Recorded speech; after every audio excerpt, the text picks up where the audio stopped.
All right, well, certainly I thought we've had a good week of preparation and finish that up today and short one tomorrow and looking forward to playing. And I think there's felt this after the game. You know, we did some things better in game 2, but I think we still got a lot of growth that can be made and like to see be made, and kids have been working at it, so appreciate that. As far as injuries, you know, I think every guy that's missed time has been able to do a lot more this week, and we'll see on a couple guys today what comes up. So no other news than that.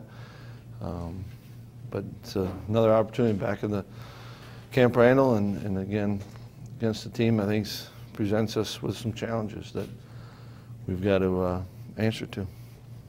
After Saturday, Vince was really big on, this week, you know, we'll have a lot of carryover from a shutout and dominating a team that tries to speed things up. Have you seen that at all, and what do you think?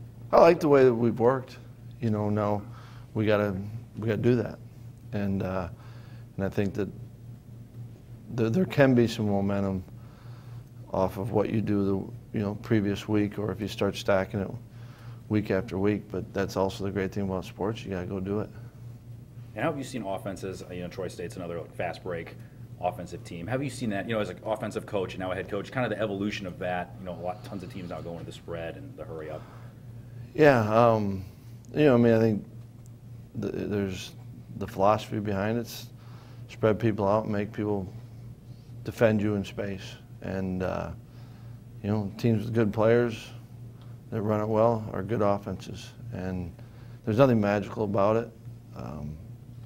As far as evolution, I mean, you know, I think Rich was the first one to do it when he was offense coordinator at Clemson, and kind of evolved. But you know, Tiger Smith did it in high school coach in Cincinnati in the 50s. So football's, as long as there's 11 people against 11 people, you're going to see a lot of the same things that carry over. There's a lot of option principles to it, single wing principles. I don't know. I mean, good teams, good offenses, those are good no matter what they're running. Defensively, they said, I think fire ants is how they said they like to play. Have you ever, I don't know what that means to you. Well, Troy said, fire ants is our style, kind of annoying, getting around. What do you see from them defensively on tape?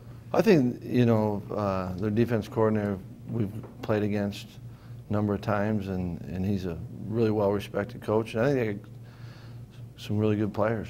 And I don't know about the fire ant stuff, but I think they're good football players, and it's a good, sound scheme. And I think that we've got to be. I think there's areas offensively we got to be better, and I think we're going to be tested this week, and gives us an opportunity to you know, see where we're at with stuff, because I think we got to be better, and I know we're going to be tested. What's the status with Corey? Yeah, kind of like what I said before. You know, we'll see what he does today and go from there. You still planning on rotating a couple guys on the right side of the offensive line? Have you guys done that in practice this week? Yeah, we have done that in practice.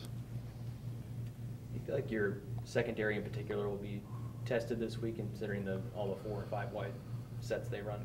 Yeah, I mean, I think we're tested every week, but it's certainly a little bit different, right? We haven't seen as much of that where it's been 4 wides, and so it's a little bit different, but I think they're tested every week. Last week you got some of your third-string guys in, and I know Vince Beagle was very happy to see those guys do good work. Are you maybe hoping to get some of those guys in again to get them more reps this coming game? I think what you're asking is, I think every time we get a player that can play, you like it, but certainly not going into this game thinking anything but we got a good opponent coming in, and we got to play the game. You mentioned areas that you need to improve on offense. What have you seen in practice this week, you know, that you've been really positive about, you know, in making steps? I think we've been more. I think we've been more physical this week. I've liked that. I think that we're still quarterback. You know, Joel and the receivers have been continuing to work, and I think that we're getting more on the same page. I like that. I like the way I think they're getting used. You know, they're in the routine now, and they're understanding what practices are. I think we're practicing a little bit better. So that part I've liked this week. How do you think Dare has kind of shouldered the responsibilities of becoming that number one back if Corey can't go? Like he should.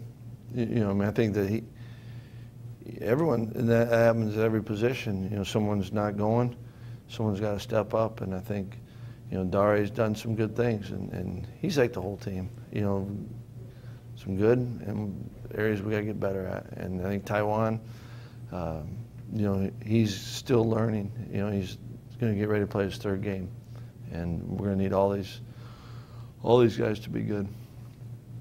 Have you sensed some frustration out of Corey with not being able to play last week and not getting that many reps with Alabama? I know he really wants to get out there. Yeah, I don't question Corey's intentions at all. And I think all the players that don't play, they want to play. They spend a lot of time getting ready for this season and for these opportunities which are limited. And, you know, Corey's no different than any other guy. I think they're feeling better now when they can start doing some things. The toughest is when they're inactive. And when you start doing different things, you feel better, I think, as a player.